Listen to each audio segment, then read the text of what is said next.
Yo, what is good, my man? What's poppin'? What's up, Don? What's happening, brother? What's happening? Not yes, much, man. sir. I just talked to somebody's gonna set up a call where I could talk to all the Pacey Soy boys who made a documentary about me. I'm very excited about that. Oh my goodness! Oh my goodness! Yeah, that sounds like a good watch, no doubt. That's content. How you doing, brother? So let's just jump right into it. Let's just get right into it. How are you? I am good. I'm good. Feeling good today, man. Look at this view. See, I was gonna switch to my fisheye, but just like look at that view on the webcam. Let me keep that up there. I'm feeling great, man. I went to the beach today. I am transitioning over to the best website on the internet, Rumble, the last free speech place. It's great. I can start talking about. I don't want to get you banned, but I can really talk about what needs to be talked about on this website. Everything that my motto on YouTube was, if they censor it, it's true. I got censored for that. I got deleted for misinformation about COVID, misinformation about the election, and cyberbullying. And now I can do all that. I can talk about all the misinformation, all the cyberbullying. Everything that I was not able to talk about on YouTube on Rumble. Last night we had Conspiracy Night. It was very good. And today we're just reacting to a bunch of demonic, evil behavior, and we get to yell about it. It's great. I'm loving Rumble. Everybody on YouTube, you should copy and paste. You should come to Rumble. Everybody should come to Rumble because they're going to keep on promoting Soy Boys. They're putting fucking Bredophiles like Shane Dawson trending page with Jeffree Star, flaunting their makeup, and they don't get canceled. I got canceled for misinformation, but literal Bredophiles are being promoted. So fuck that. Leave YouTube. It's demonic. Come to Rumble. At the very least, you should copy and paste your YouTube channel on Rumble before you get deleted so you save all your videos. But how you doing, Don? I'm doing well, man. And you know, I do think that is wise to put your content on many platforms as you can. I'm sure if you still had, YouTube, you would have content up there, even if you shifted your mindset to focusing on Rumble. If you had that ability to, just because, the more places you are, the better. So definitely, I agree that, YouTubers who feel comfortable on YouTube, it doesn't hurt for them to also put their content out on Rumble, because you never know. You never know. Bro, you saw what happened to you on Twitch, especially when you're talking about, if you talk about God, you're a risk. They don't want you to talk about God. They don't want you to talk about Jesus. They want you to promote touching children. They want you to promote a bunch of evil. So you're speaking positivity on YouTube. You should prepare for the worst. You saw what happened on Twitch. They packed you up. You know what my last tweet on Twitter was? What? God is good. Deleted. It's 100% serious, man. Yeah, no, that is quite eerie. And I'm prepared. I understand that as a Christian, I say this in my chat all the time, that there will come a time that even the most eloquent, thoughtful, loving Christian will have a target on their back just for the sake of trying to, share definitive messages like, oh, this is a true God. Oh, hell is real. Oh, this lifestyle, angers God, things like that. So we know that that is a possibility, and that may happen. But in the meantime, I'm going to continue to, try my best not to get kicked off the platform, just for the sake of, having my stuff, everywhere I can and reaching people. But yeah, man, all right. So tell me about your experience on Rumble thus far. How has that been? It's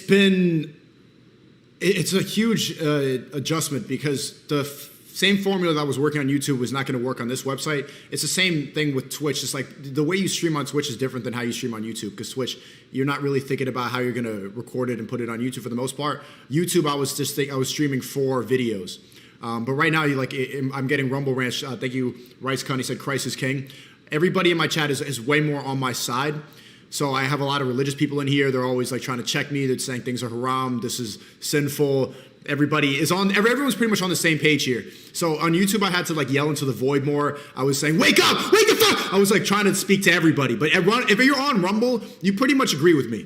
So there's less of a need to just try to scream at people who are dumb and lost and godless. You kind of already know that these people are on your side, especially if they're going to take their time out of their way to come to this website. So right now I'm thinking about how to change my stream for Rumble, because it has to be a completely different method. It's not the same thing that worked on YouTube is not going to work here. Yeah. All right. So let's say you were going to give advice to somebody who wanted to try and make, have a career where they were primarily relying on Rumble. how do they approach that from the angle of, trying to make money and, make a living? Is Rumble a platform that you can depend on, or do you have to have other things alongside it to pay the bills? You make more money per view. The AdSense is better on Rumble than it is on YouTube. Like right now, really? Yeah, it is. Yeah, the more money per view if you're going just based off ad revenue, but there's less users, so it's going to be harder to go viral. And sure. there's not a Mr. Beast on Rumble. Like I'm going to be honest, I'm not going to lie to try to bring people here, but per view you get more money. So I think in the long term it's better to start. I think it's better to at least copy and paste, and all you have to do is just link your accounts. At least copy and paste onto Rumble. You might as well. It takes 2 clicks, and the more people on here, the better. Yeah. And that's all it takes to get all your content over on Rumble? That's it. I'm glad I did that before I was banned, because I have a lot of videos on here that I didn't save, and I didn't, like, so many live streams on here. Yeah. Wow. Okay. Wow. No, that's crazy. Now, damn, you hit me with the damn. That's crazy. Wow, that's crazy. No. All right, bro. Okay, just call me boring. Just say I'm ass, bro. Just say I switched up since I got to Rumble. No. I was just, trying to buy myself some time as I went to, because I wanted to make the most of this time, so I have a list of questions for you. Okay. So, what does a day in the life of Sneako look like today? Today I had a creativity kit call. That's what I did right before this. We went on Discord and I gave tips and tricks, and we talked about e-commerce, and people networked, and I got some people some jobs actually. People were looking for a filmer, and they found that in the call. Someone was like, "How do I find a filmer?" I'm like, "Ask the call." And people started messaging each other. Filmer found. So the creativity kit has been a great way for people to network, and that's what I did for about an hour today. I also just went to the beach. It's my 2-year anniversary with my girl, and we went to the beach, just chilled. Tried to get my headspace right for the stream tonight. Was starting to prepare, think about what I'm going to do. It has been a little bit, I hate to talk about in mental health terms, but it has been a little bit stressful, not going to lie, the transition. So I've just been I've been thinking a lot about how I can maximize my time and maximize the switch over here. And yeah, just like chilling at the beach today. Got some sun and going out to dinner tonight. So most of my day is, a lot of business work too. I've been revamping the entire creativity kit. I have new investors, and I'm revamping the whole course. I'm going to make another 10 videos on there. I'm investing a lot of my time into the creativity kit to maximize the core community that I have, which I'm really glad that I had that before I got banned, because that's the place where Discord is pretty much like the hub if you are a Sneako fan or follower. So I'm working a lot of behind the scenes to really diversify my money. And yeah, just the transition over here, but talk to the CEO a lot, Chris of Rumble, figuring out how to make the website better. I've been planning interviews that I'm doing here. I have Tristan coming on in a couple days, and then Andrew coming on next week. So it's been busy, it's been hectic, but if I'm going to be completely honest, it's been like it's been stressful. It's been stressful because the stressful part is seeing all the documentaries posted every single day by another pasty white soy boy. Like, I'm not trying to like diss white people. Like, I fuck with Nick heavy, but there's a certain demographic of people that fucking hate, like the he/him white people. The soy boy, like the guilty white liberals, they are obsessed, and they make a documentary every single day. And the annoying part is seeing them be able to change the minds of a lot of people and change the narrative, because I don't have a presence on YouTube besides this right now, which thank you for having me on this platform. But I don't exist on YouTube really, besides like the occasional interview here and there. So it's fucking annoying that they can talk, like say I'm a misogynist, anti-Semite, incel, like just try to paint me crazy. I'm getting the same treatment that Ye's getting, but just on YouTube. And it's really frustrating. And the shit's been like, bruh. So, but I'm trying to direct that energy onto this and turn on my stream, and to not let myself get distracted, because I'm not an alpha male. A lot of people call me that because I talk about red pill ideologies. I've never once called myself that. And I guess an alpha male would not let any of this shit affect you. But if I'm being completely honest, I could lie and say it doesn't, but it does. And I have to spend more time getting over that. And anyone in the chat watching this who's going to criticize me for that, imagine, put yourself in my shoes. Every single day there's a new one. Every single day. So it's just figuring out how to handle it. And like even last night, I had a dream that Ben Shapiro ran YouTube, And then I asked them to get my channels back, and then I got all my channels back. All of them, even the fan channels I got terminated. Ben Shapiro's like, okay, sure, I'll let you get it back. I'm like, thanks, Ben Shapiro. And then I woke up and I'm like, fuck! And I was just like laying down there like, and I wanted to go back to sleep. I'm being completely honest. I just wanted to like, my girl's like, let's go to the beach. Let's go to the beach. And I'm like, the fuck! Because it's like, let me go back to sleep. Please be real. Please be real. Please be real. And it wasn't real. And now but there's the only thing you can do is keep pushing forward. There's no point in wallowing in it.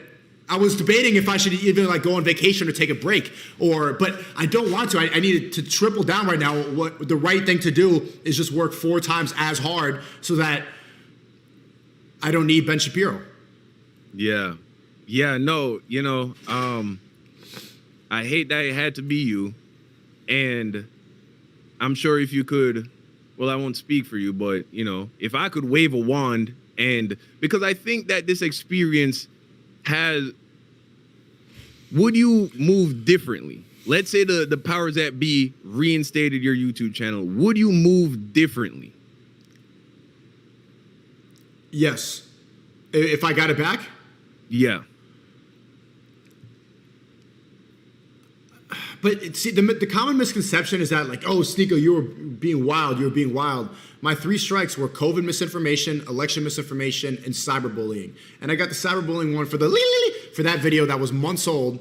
That was for the It's Complicated reaction video. And I got that when I was right after I did Tate's speech in Bucharest.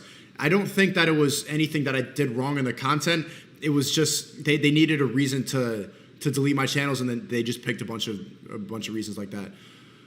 I can't, I don't know. Probably because the platforms are valuable and I could have reached more people. I don't regret anything, but I of course I wouldn't want to get my channel deleted if I got it back. Right. And that raises a whole nother conversation around, there should be some kind of, I saw this with your interview on No Jumper.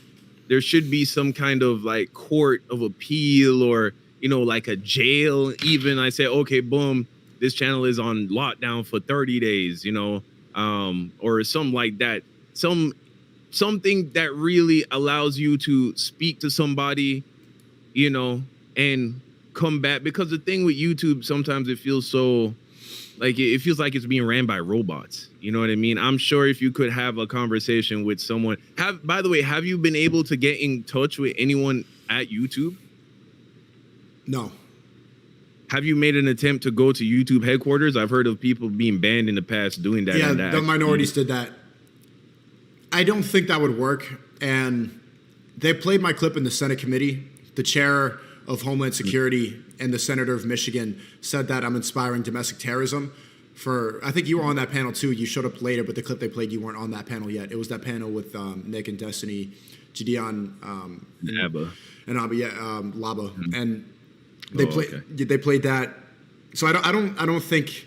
I think it was a bigger decision. The fact that I got deleted off of Twitch too. I got banned on Twitch, Twitter, TikTok. Twitch, I didn't even do anything. I think it was a bigger decision. They just said that the stuff he's talking about, we can't have him on the major platforms. I don't think it would work. The minorities, for example, they got back because of like nudity, which they love. I mean, like they want to promote porn to children, so they'll let that slide. But if you're speaking the truth, I don't think so. And I don't want to be on a platform that doesn't want me. If they don't want my channels, if they don't appreciate what I've been doing for 10 years, then fuck it. I'll go to a website that wants me, and that's Rumble. Yeah. Well, that's understandable. Okay. Well, you opened up, you touched on the fact that your last tweet was about God. Yeah. So where do you stand with God today? I saw your response to my interview with Adam 22. I was talking with Adam about God, and I've been trying to become more focused on that. It's difficult because I do believe in the force of good, which is God, but I'm having trouble deciding what religion I completely follow. And of course, I engage in a lot of behavior that is not godly. I still drink. I am focused on hoes and a bunch of shit that you shouldn't focus on if you're a godly person. I like the distractions. I like indulging in godless behavior sometimes. But I do like the idea that it's a force of good. And it seems to be the better thing to follow, especially because of all the degeneracy, which I'm going to react to the rest of the stream, all the degeneracy that I see in godless, liberal-run cities. That's a big reason why I left New York, even though I love New York City. But the pride parades and the yell your abortions, we did that video. You remember? Yeah, I talk about that instance all the time. Don and I were in the train station doing the 1 Minute podcast, and we were asking people about abortion. We're both pro-life. And then I got these Gen Z girls to get up and do a TikTok stabbing, killing your baby dance. And we all standing up doing a kill your baby stab. Don's like, oh my God. But it's funny, but it's also fucked up. Like I know it. They did it. It was crazy. The funny part is just like how absurd it is to get like 2 girls to get up and kill their baby with me. And that was a big reason why I decided to leave. I know that I could be a more godly person, but I'm getting there. I need some time. Yeah, and you know what? Like it's no one's place to criticize you on where you are with God. You said God is the source of all good, and I do agree with that. Or you said so. What did you say? You said something about good in God. What did you say? Everything good in the world, everything that's positive is God. I think God is a force of good. So anything that's positive, love, happiness, the belief in yourself, the belief in others, the belief in the world, anything positive, that idea is God. Why do you believe that? Because I have a hard time picturing what I was told as a Catholic growing up, that it was a guy with a beard in the sky, a white guy in the sky or in the clouds saying yes and no, and that there's just a lot of thing inconsistencies and stuff that I see in these books that I can't wrap my head around, and that's how I believe in it. I think, and that's what I see in religious people. That's why I admire religious people, because they lead a life of morality. They have a basis of good that they follow. They have rules that they follow. And it pretty much boils down to being a good person. So that's why I think anything good, it's a force of good. That's how I wrap my head around it. That's my idea of God. But all right, so on what basis do you define what is good? I think deep down we all know. It's something that we all know if you look inward, if you're introspective, and if you lead with love, if you do the right thing. I think inherently we all know what the right thing is, but even evil people thought they were doing the right thing. Even Hitler thought he was doing the right thing by gassing a bunch of Jewish people. So it's necessary to have those rules, and it's necessary to follow something, or else you can go down the wrong path and thinking you're doing the right thing on your own. But inherently for myself, I know what is good and what is bad. So far, I haven't done evil. But based on... okay, so you bring up a really good point about the fact that, someone else's perception of good can be another person's, what someone else perceives as evil or bad. And so how do we decide whose version of what is good is correct? Why are my moral standards superior to someone else's and vice versa? I don't think mine are superior to other people's. Right. So even though I agree with you, because the Bible actually supports that, it says that God's moral law is written on our hearts.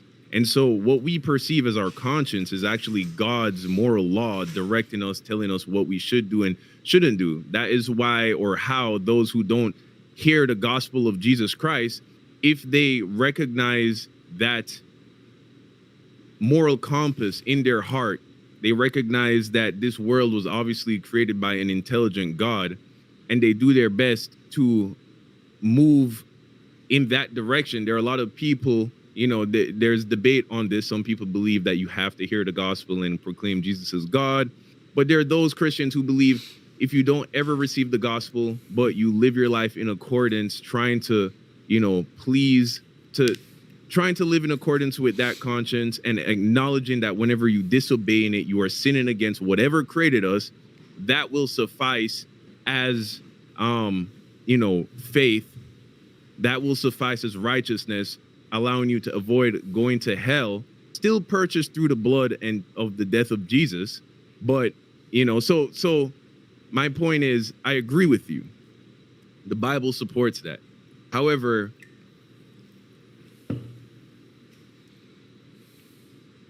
because we both acknowledge that you can't really tell one person that my moral code is superior to another person, we need a universal moral code that we can all agree with in order to, live life in a positive and constructive way. So we'll never have here's that. what I offer The to closest you. thing is God. And everyone's going to have their different version of that, but we're never going to have one universal code to follow. So here's why I disagree with that. We already have that code. It's already given to us in the Bible. But here's the thing. Here's why does goodness exist without humans? Yes. How? Animals can be good. Life is good. What do you mean by how is that animal good?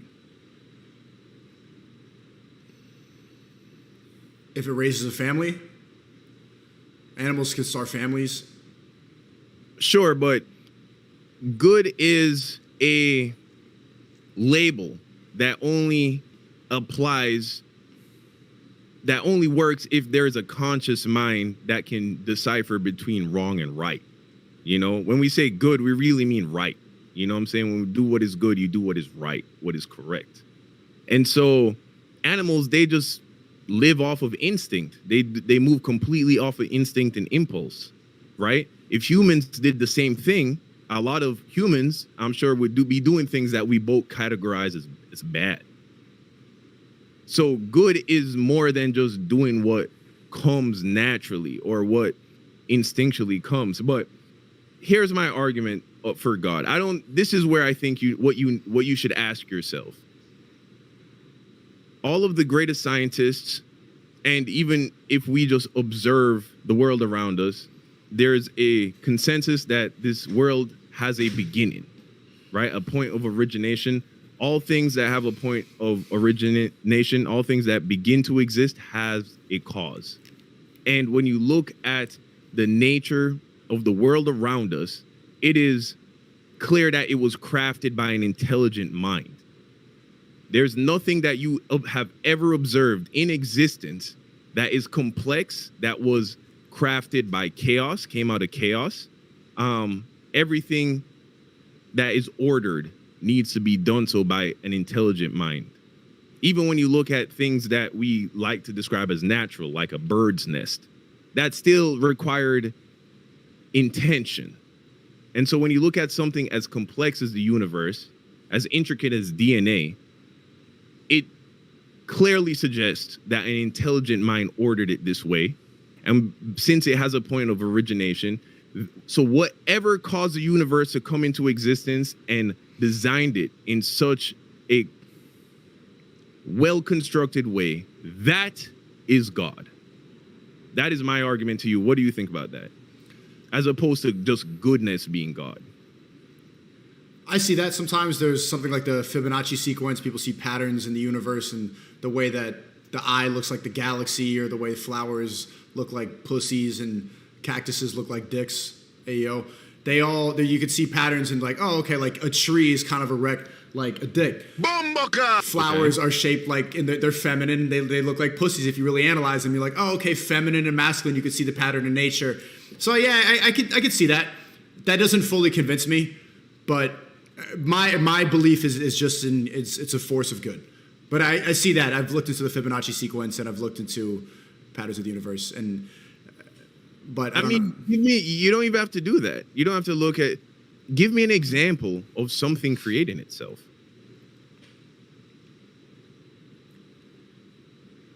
That doesn't exist. No. Exactly.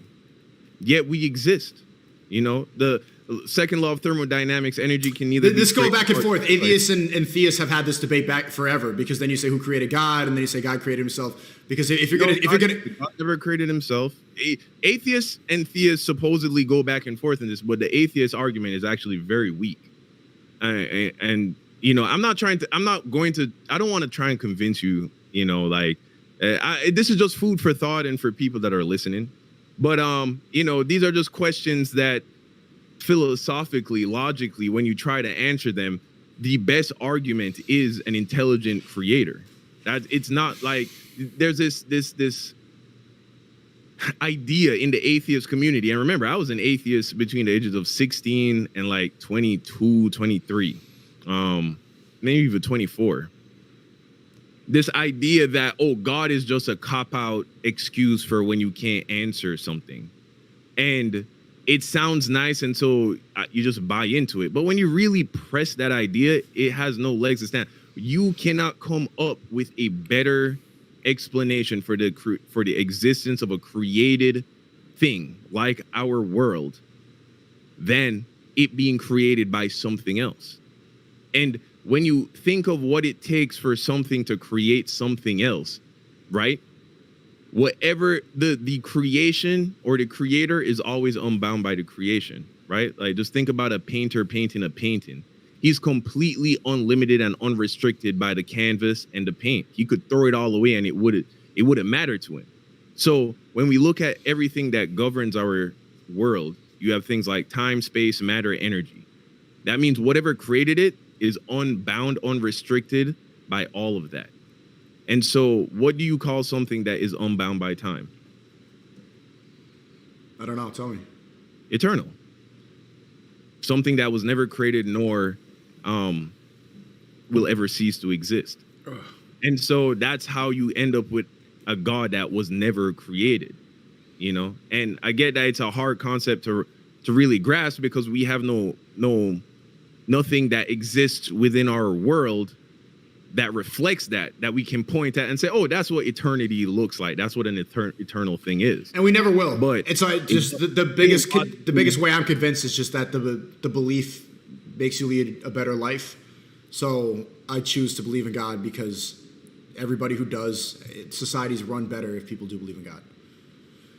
That's right at this moment. I've heard this argument before. We've talked about this. I've seen countless videos. My chat's more religious than me. I've gone back and forth. I can't convince myself of it. Besides the fact that believing in God will make you lead a better life. Sure. But at the same time, the reason why the topic of God is important to me as a Christian and wanting to communicate it clearly to you is because though, yes, it can lead to you living a better life, we can see examples of people living for God that end up dying for God, right? It doesn't always result in more money, a happy family, and a nice, house on the beach. It oftentimes results in persecution and suffering.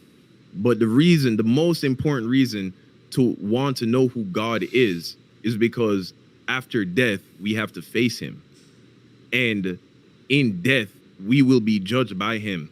And based on how we lived our lives, we will either be found innocent or guilty of committing crimes against God. And we've all committed crimes against God. We all will be found guilty. And God is a just God. He's an incredibly just God. How could a just God let criminals into heaven? And so, because he is merciful and gracious, however, he's given you an opportunity to get into heaven through belief in Jesus Christ. And so that's why it's important for me to I can't just let you say, oh, I just want to believe in any type of God that I want to believe in and live my life any type of way that, so long as the end result is I'm more or less a good person, I more or less don't cause other people harm, I more or less, have good things in my life, because ultimately you're going to die and all these things will pass away, So that's why it's important that you get it. Or that's why it's important to me that I communicate it a particular way and not just leave it at, oh, if you live your life in accordance to religion, in a religious way, you'll probably have a better life than an atheist. Even though that's true, it's not the most important thing. I agree. Yeah. Can't be convinced of it, though. I want to be. I envy religious people to that extent because they're more grounded and everything like that. But I can't. I'm just not there yet. I've heard, hearing you say this, thank you for saying that. I've heard it before, and I'm trying to find it. We'll see. Yeah. We'll see if I get there, but I can't force myself to believe in something that I don't believe. I completely understand, and we can move on. I'll just leave you with one thing, a question from a friend who I told him I was going to be interviewing you later. Okay. He he told me to ask you to look into the historical validity. That's a question? No, it's not. He's telling actually he did ask it in the form of a question. He asked, have you looked into the historical validity of the death and resurrection of Jesus Christ? Because it's not just something you have to believe on blind faith. There is evidence out there for you to go and, look at. Have you looked into it at all? Yeah, apparently he was a real person. No, but have you looked into his death and resurrection, the evidence for his death and his resurrection? Evidence for his resurrection? I mean, everything that I've read in the Bible, everything they taught me in catechism. Right, but have you looked into it? So you've looked into it, you've exhausted it to a point that so do you believe he came back, he was resurrected, or do you believe he wasn't resurrected? Does that mean he's a zombie? No, it doesn't mean he's a zombie. It means that came back from the dead? It means that he is alive in the way that you and I are alive. He's not a dead corpse walking around animated. He is a living person. But he died. He did die. That's what a zombie does. No, well, when you look at a zombie, if you look at the definition of a zombie, it's an animated corpse. It's rotting from the inside out. Its heart isn't beating. Jesus was a living, breathing man after his resurrection. Yeah, I've read all about that. I don't know. Send me an article For instance, to make it more real to you, because I've heard that argument, especially from Muslims. Oh, you believe in a zombie? Have you ever heard of someone dying on like the operation table, or drowning and their heart stops and then they're resurrected by being with electricity or CPR? Have you ever heard of someone being brought back? Yeah. Okay. Normalized, would you call them a zombie? Good debunk. Yeah, So there you go. But yeah, so basically Christians hinge everything on Jesus. I don't believe in Jesus because I believe in the Bible. I believe in the Bible because I believe in Jesus. So there are only 4 books in the Bible I actually want you to care about. Matthew, Mark, Luke, and John, the Gospels, the accounts of the life of Jesus. So those are the only books that I would ask you to read. If you only read one, I would tell you to read John. If you're willing to read 2, I'll tell you to read John and Matthew. John and Matthew? Yeah. Okay. And also, separately from that, I would like you to be open, because, Sneako, if you are being honest about wanting to find God, if he's out there to be found, there's this book called The Case for Christ. Get the audiobook, listen to it in the background when just chilling. Hear someone make a compelling argument providing evidence for the fact that Jesus lived, died, and rose again. That is that's all that matters. Everything else will fall in place after that. If you go through that and you're still like, then we'll revisit it another time. The Case for Jesus and John and Matthew. Just do that. Text me that, because I am going to forget if you don't. Yeah. Okay. But I really need to do that. All right. Yeah, what do you think about what's happening to Ye? That is a great question. I was actually going to ask you that. Okay. Here we go. Well, I want to hear your take on that, because I've been talking about it extensively. I'm a big supporter of Ye. I appreciate everything he's doing, and I think he's going to be looked at positively in 10 years. He's a visionary, and people are going to thank him for starting this conversation in 10 years, even if he was probably inciting too much hatred that wasn't necessary. At first I didn't see that. I thought it was dumb for people to make that argument. And then I went on Rumble, and then I saw my chat, and I'm like, oh, okay. Maybe he started a domino effect, and I'm glad they added moderation tools, because like, holy shit, like these people are going, especially when you go down the rabbit hole and when you start reading about conspiracy theories and about like who really did 9/11, who controls all the money. If you look into BlackRock, if you look at who controls the banks, especially what's happening to Kyrie, they gave Kyrie a list of chores to do because he posted a link to a movie. It's like people are like, wah, wah. I'm like, whoa, you need to stop. You gotta, because then it's gonna reflect poorly on me. Especially, that was the reason they played me in the Senate. I think actually that was the reason I got banned on YouTube. I think the anti-Semitism, being painted as that, which I'm not, is the reason that I got banned off of all these platforms, because I started associating with Nick. I didn't even really get that much heat. I got the COVID misinformation strike, but when I started talking to Nick and hanging out with him, then they started saying that I'm an anti-Semite. So I think that's why they got me off of all these platforms, and I think I got a similar treatment to them. But I do appreciate what he's talking about. I wish he worded it more methodically, and I wish he played it a little safer so that everything that's happened to him wouldn't have happened. What I'm trying to tell people is that it's not like nobody's anti-Semitic, or I'm not anti-Semitic at least. I'm just saying that we should look at their power model. We should look at how Jewish people have a fucking chokehold on entertainment, sports, on the banks. They all work together, and they've bonded together through the trauma of the Holocaust. So that's why they all they pass each other layups in the bank. Well, not on the court because they don't really play sports. They're behind the scenes taking 10% of everything because they hand each other little deals. We should use that model. If you're trying to make it in the world where inflation is getting worse and worse, and it's getting harder to get money, work together with people close to you. Use that bond that the Jewish people have to try to get rich because it's working for them. They control fucking every time we watch a conspiracy video and we look at the person who's like pulling the strings, I look it up and like, oh, okay, another one. They control this, they control that, they control fucking everything. I wish he didn't say that DEFCON 3 thing. Even though that means defense mode, it wasn't actually attacking. People didn't even look it up. Fucking Ye typoed it, and he said DEFCON instead of DEFCON. But it means defense mode against Jewish people. So he fucked up there. Just he wasn't strategic enough. And so a lot of people are going to misconstrue his message. But I support him. Yeah. No. Well, it's always unfortunate to see anybody being, treated the way like Kanye is treating, in particular him having his brand removed, from his, he no longer has any ownership, it would seem. At least that's what Adidas is claiming. He has zero legal rights or ownership over the Yeezy brand. All of that now belongs to Adidas. At least that's what they're saying. But on the note of, Jewish people controlling everything, I just want to, say that I don't know that. You know what I mean? Are there... I think even Jewish people will acknowledge that there's a disproportionate amount of Jewish people in positions of leadership. Sure. But they don't control everything. Jeff Bezos isn't a Jewish person, right? Bill Gates isn't a Jewish person, right? Mark Zuckerberg, well. Berg? Berg is crazy. Come on, man. Yeah. You didn't even finish that sentence. What about Susan? What about your CEO?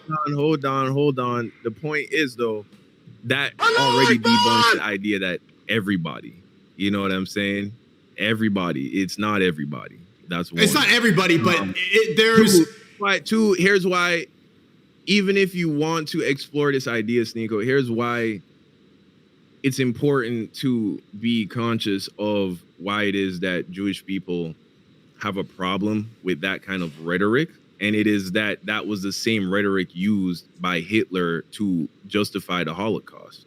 You get me? Like, for no other reason but that is enough for us to say, okay, if we want to have this conversation, the problem shouldn't be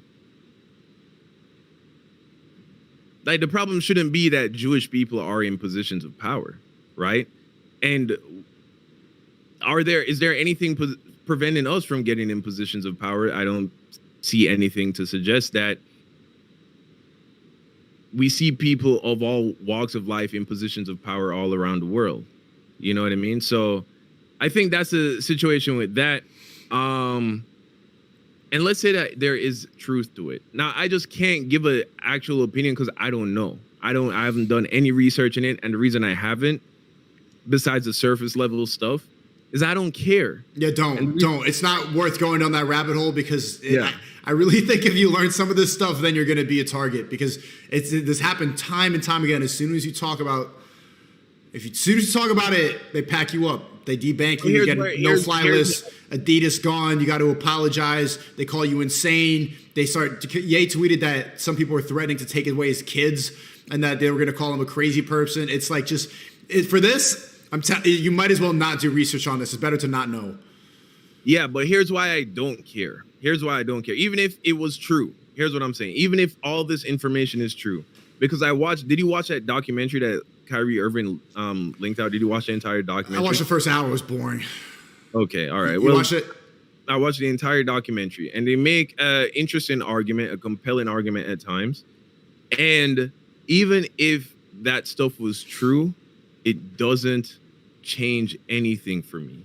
The reason why it doesn't is because the Bible tells us that this world is passing away. This is why, Sneako, this, coming to, terms with the truth of the Bible is so freeing, because you come to see everyone's all up in arms about what is preventing them from reaching to this level of status or getting to this level of influence or attaining this much money.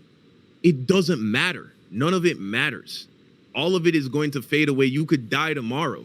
You could be here grinding your butt off and then catch a stray bullet or get hit by a bus or get sick and die. None of it matters, bro. And so I don't care. Even if these people are all fighting over control of what belongs to the devil. Let him have it. As long as God gives me my daily bread, what I need to provide for myself and my family, then I have everything I need. And even if to get to the very, very, very top, those are the doors you got to go through and the questions you got to ask, I don't care, because I got here, and here is more than enough. I'm sure you can agree. Where you are in life is more than enough. Well, then people in the chat are saying, why attack Islam if the world is passing away? I don't attack Islam. I spread the truth of the gospel, because precisely because the world is passing away, and you will die in your sins if you don't put your faith in Jesus Christ. You will go to hell. And God has commanded me to treat all of my brothers with brotherly kindness and love. And the most loving thing I can do is save you from eternal damnation, or at least tell you a message that will allow you to get that salvation for yourself. So free Ye, basically? I don't care about Kanye, if I'm being honest with you. Oh, come on, man. Free Ye. Yeah. Free Ye. He's one of y'all. Kanye is a almost 50-year-old man worth over $300 million after he lost his stuff. Kanye is fine. He put himself in the position that he put himself in. Are people treating him unfairly in this world? Sure. But Kanye has done so much to hurt the public perception of Christianity. Kanye has done so much to, platform,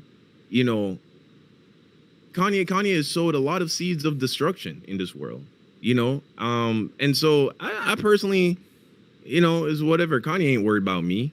He's not worried about people. Whenever he says he's talking, Kanye is a very selfish individual. When you hear him speak, he does not actually care about people. He just says that in hopes that he can rally people around him. Now, I don't like anybody being treated unfairly, and I don't like the fact that anybody could build a brand and build it up to being $1 billion brand, and then get ripped from them because they said some stuff that people don't like. Sure, I agree with that. He should get back rights to his intellectual property, but I'm not concerned about Kanye. I'm concerned about you. You want me to cover Christianity? I'll send me those books. I'll read them. Okay, all right, for sure. But yeah. But let's, okay, so it sounds like you caught wind of the Kyrie stuff then. Yeah. Yeah. What do you now that's a more interesting conversation than Free Kyrie too. It's the same conversation. I don't think so. I think that's different. Kanye jumped off the deep end, bro, and would not do the wise thing. Kyrie tweeted out a link. He didn't even give an opinion. That was crazy. But the opinion's the same. I don't think sharing food for thought is the same. Jordan Peterson has mentioned that he's read Mein Kampf, which is Hitler's book, where he talks about the extermination of Jews and all kinds of. So what? It's okay to read those books. Exactly. My point. The fact that Jordan Peterson mentions that he's consumed this information is not the same as saying I agree with everything Hitler believes. So by the same logic, Kyrie put in this documentary out, or this link out on his Twitter, is saying here's some interesting food for thought, check it out. But he didn't say anything about Jewish people. Also, if you watch the documentary does not say anything about Jewish people either. That is anti-Semitic. So it's not the same conversation. Yeah, I didn't see anything. I watched the first hour, and there was nothing anti-Semitic. It was just talking about how blacks are the real Hebrews and where black people really came from and their ancestors and how they took away the history. It seemed more pro-black than anti-Jewish. Yeah, in my opinion. But I think they're quick to label that. That's exactly what it is. It is pro-black. But yeah, man, the whole Kyrie Kanye thing, I have a lot of sympathy for Kyrie. You know, Kanye is almost 50 years old, man. He needs to, bro, move with a little bit of wisdom, a little bit, have some sense. You know what I'm saying? Like, it's going on podcasts and getting drunk and just, you know. Oh, come on. You can get a little saucy. Come on, man. And that was a great, shout out to that Drink Champs interview. That was one of the best EA interviews I ever seen. I mean, yeah, I enjoyed it. I watched the whole thing, you know, before it got taken down. But, you know, yeah, you know, that's a whole different thing. That's a whole different thing. But check that out, chat. But you were talking about Nick Fuentes earlier. You gotta have him on your Don. You have the wrong idea about Nick, and I'm actually considering, chat. Let me know if you think it's a good idea. I want to do a weekly show with Nick. I genuinely think that he's one of the most misunderstood streamers, YouTubers, like people on the internet ever, and people are so quick to label him as a white supremacist and not hear what he has to say. And I see the same treatment for Ye, for Kyrie, for me, for anybody who gets canceled. They'll label you something, an anti-Semite, misogynist, a racist, and then they shut you up, and then people use that to not speak to you. And I told you, hey, you should talk to Nick on your stream. Like, no, I don't talk to racist white people. But bro, he's not racist. He's not any more racist than anybody else. He's not more racist than I am. He just speaks about it more. He's not anymore. Everybody is racist, Don. Everybody is racist. Inherently, we're a natural. I disagree. What is racism? Racism is the fear of something that looks different than you. Racism is discrimination based on race.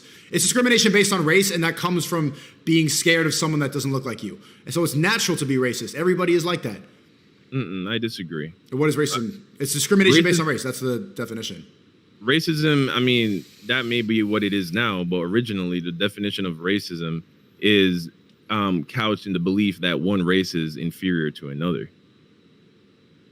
Yeah. That is how racism, you know, is allowed to even happen, is the belief that blacks or whites or Asians or whatever, one is inferior, one is superior.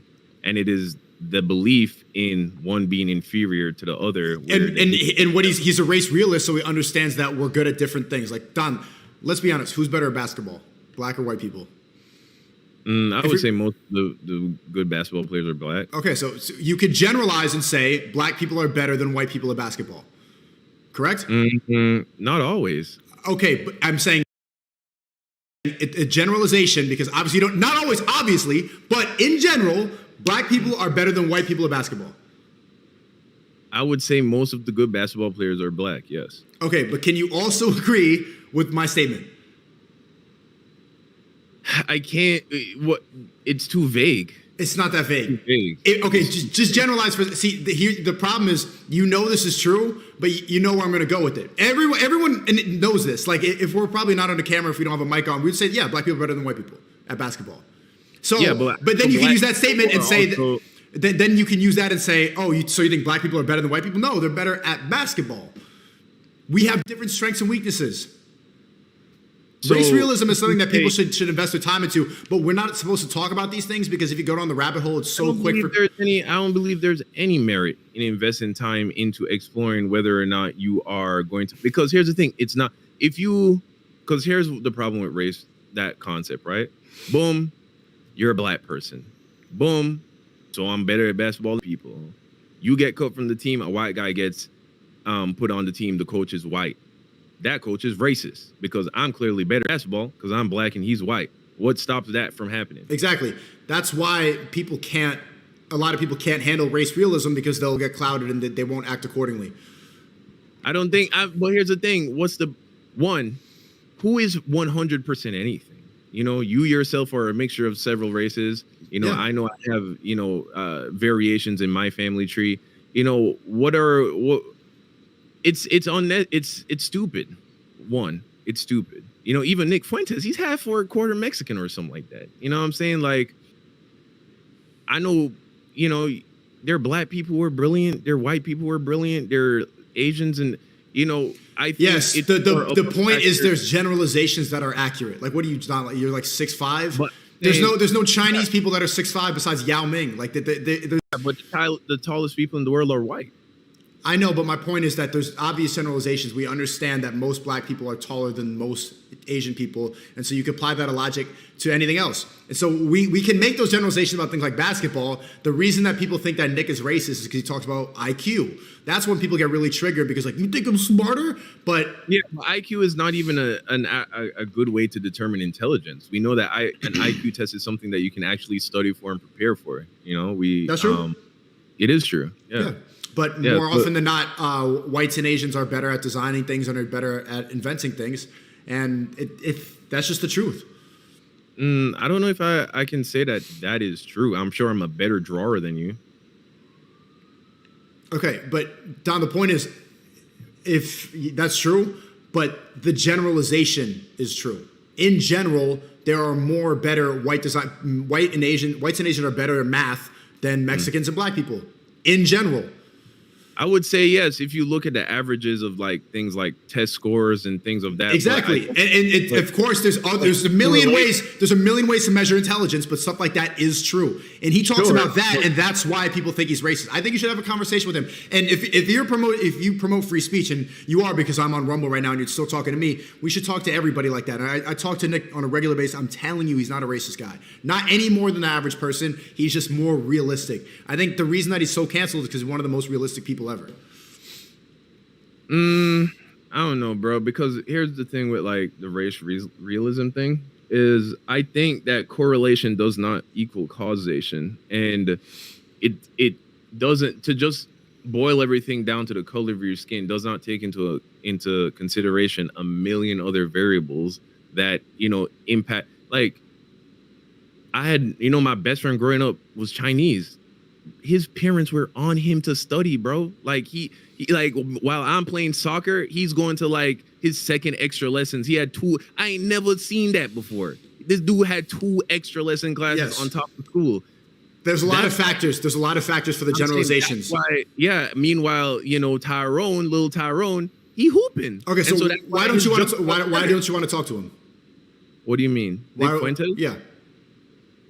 Because I've just seen and heard things that that promote, I think, a racist ideology. The cancel culture got to you, bro. You're letting that cloud the ideas of a person that doesn't deserve to be on a no-fly list.